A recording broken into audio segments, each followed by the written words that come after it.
एक समय था जब मणिपुर को सरकारों ने अपने हाल पर छोड़ दिया था। जो दिल्ली में थे वो सोचते थे कि कौन इतनी तकलीफ उठाए, कौन इतनी दूर जाए। जब अपनों से ऐसी बेरुखी रहेगी तो दूरियां बढ़ेगी। ध्यान दीजिएगा दोस्तों, भारत के प्रधानमंत्री मणिपुर को जलता छोड़ अपने 8,500 करोड़ के जहाज से अमेरिका के लिए उड़ गए हैं। जब भारत सोकर के उठा तो प्रधानमंत्री जी को एयरपोर्ट पर खड़े हुए जहाज की सीढ़ियों पर हाथ हिलाते हुए पाया। भारत इस बात से आश्चर्य में था कि एयरपोर्ट के रनवे पर प्रधानमंत्री को विदा करने पब्लिक तो आई नहीं थी, तो फिर नरेंद्र मोदी जी हाथ किससे हिला रहे थे। सूत्रों ने बताया कि मोदी जी कैमरा फ्रेंडली हैं, इसीलिए अपने फ्रेंड कैमरा को हाथ हिला रहे थे और इस तरह से हाथ हिला रहे थे जैसे वो अमेरिका नहीं दुनिया बचाने के लिए निकले हों। सोचिए कितनी मजबूरी रही होगी।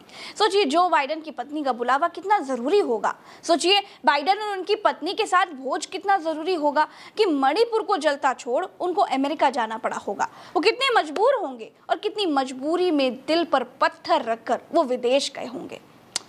मोदी जी के जहाज और उनके डंके से जलने वाले ये कह सकते हैं कि मोदी जी के लिए राष्ट्र प्रथम है या फिर संयुक्त राष्ट्र प्रथम है, लेकिन उनको ये नहीं मालूम है कि जब से मोदी जी भारत के प्रधानमंत्री बने हैं तब से वो 6 बार अमेरिका का दौरा कर चुके हैं। ये उनका 7वां दौरा है। एक दौर था जब अमेरिका मोदी जी को वीजा नहीं देता था और अब अमेरिकी राष्ट्रपतियों की पत्नियां भारत को पिज्जा खिलाने के लिए बुलाती हैं। ये डंके की ताकत से ही तो संभव है कि सेल्फी के दौर में अमेरिकी राष्ट्रपति ऑटोग्राफ मांगने के लिए कॉपी और पेन लेकर उनके पीछे पीछे भाग रहे हैं। बहुत सारे लोग ये तर्क दे रहे हैं कि कुछ दिन बाद भारत के 5 राज्य यानी राजस्थान, मध्य प्रदेश, तेलंगाना, छत्तीसगढ़ और मिजोरम में चुनाव होने हैं। प्रधानमंत्री को इन चुनावों में फिर से 18-18 घंटे काम करना है, कई महीने व्यस्त रहेंगे। उसके बाद लोकसभा चुनाव का प्रचार शुरू हो जाएगा, फिर से देश के लिए 18-18 घंटे काम करना पड़ जाएगा। इसीलिए फुर्सत के इन पलों का इस्तेमाल अमेरिका में डंका बजाने के लिए किया जा रहा है। बैठे बैठे क्या कर रहे हैं, करना है कुछ काम, चलो डंका बजाया जाए, लेकर आदि पुरुष का नाम। एक बात और है कि प्रधानमंत्री हर साल योग दिवस अलग अलग जगहों पर मनाते हैं। एक बार लखनऊ में मनाया था, फिर कहीं और, फिर कहीं और, फिर कहीं और मनाया था। इस बार अमेरिका में योग दिवस मनाया जाएगा और योग दिवस के सारे डंका बजाया जाएगा।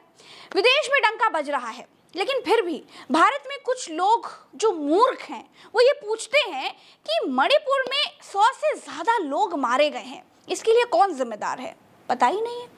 बालासोर रेल हादसा हुआ, करीब 300 लोगों की मौत हो गई, जिम्मेदार कौन है? नहीं पता। जवाबदेह कौन है? नहीं पता। गुजरात के मोरबी में पुल हादसा हुआ, लोगों की मौत हो गई, सरकार में जिम्मेदारी किसकी है? नहीं पता। और भारत के मीडिया की ये पूछने की हिम्मत भी नहीं है कि मणिपुर हिंसा का जिम्मेदार आखिर कौन है? कौन है जो भारत के भीतर जल रहे एक राज्य की आग नहीं बुझा पा रहा है? भारत के गृह मंत्री की आखिर क्या जिम्मेदारी है? क्या प्रधानमंत्री मणिपुर के प्रधानमंत्री नहीं है क्या? अमेरिका के राष्ट्रपति जो बाइडेन और उनकी पत्नी जिल बाइडेन के निमंत्रण पर प्रधानमंत्री नरेंद्र मोदी जी 21 से 24 जून को अमेरिका की यात्रा पर रहेंगे। बाइडेन और उनकी पत्नी 22 जून को प्रधानमंत्री मोदी के लिए राजकीय रात्रि भोज का इंतजाम करेंगे। प्रधानमंत्री मोदी 22 जून को कांग्रेस के संयुक्त सत्र को भी संबोधित करेंगे। प्रधानमंत्री मोदी वॉशिंगटन के Ronald Reagan building and international trade centre में 23 जून को आयोजित कार्यक्रम में भारतीय वासियों को संबोधित भी करेंगे। 21 से 24 तारीख के बीच भारतीय मीडिया के लिए सभी समस्याएं अब समाप्त हो जाएंगी।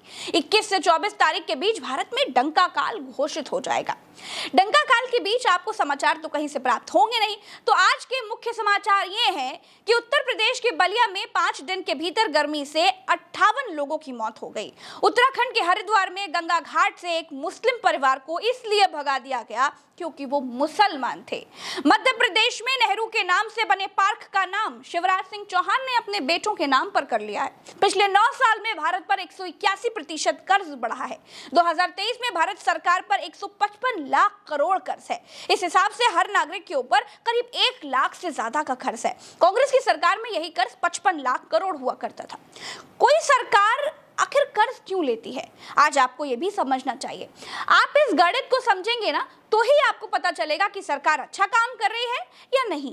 दोस्तों, अगर खर्चा आमदनी से ज्यादा हो तो सरकार को कर्ज लेना पड़ता है। सरकार जैसे ही कर्ज लेती है तो इससे राजस्व घाटा बढ़ता है। इससे इसका मतलब ये होता है कि सरकार का खर्च कमाई से कहीं गुना ज्यादा है, यानी आमदनी 98 और खर्चा रुपया। आमतौर पर राजस्व घाटा तब ज्यादा होता है जब सरकार कर्ज के पैसे को वहां खर्च करती है जिससे कोई रिटर्न नहीं आता है। तो अगले 4 दिन तक गोदी मीडिया में खूब प्रायोजित डंका बजेगा, क्योंकि आज की तारीख में प्रधानमंत्री की विदेश यात्रा डंका बजना ही तो है। प्रधानमंत्री की विदेश यात्रा ऐसे दिखाई जाती है जैसे प्रधानमंत्री अमेरिका विजय पर निकले हों, और अमेरिका में इकट्ठा की गई भारत की भीड़ को ऐसे दिखाया जाता है जैसे प्रधानमंत्री ने अमेरिका को जीतकर भारत में मिला लिया हो।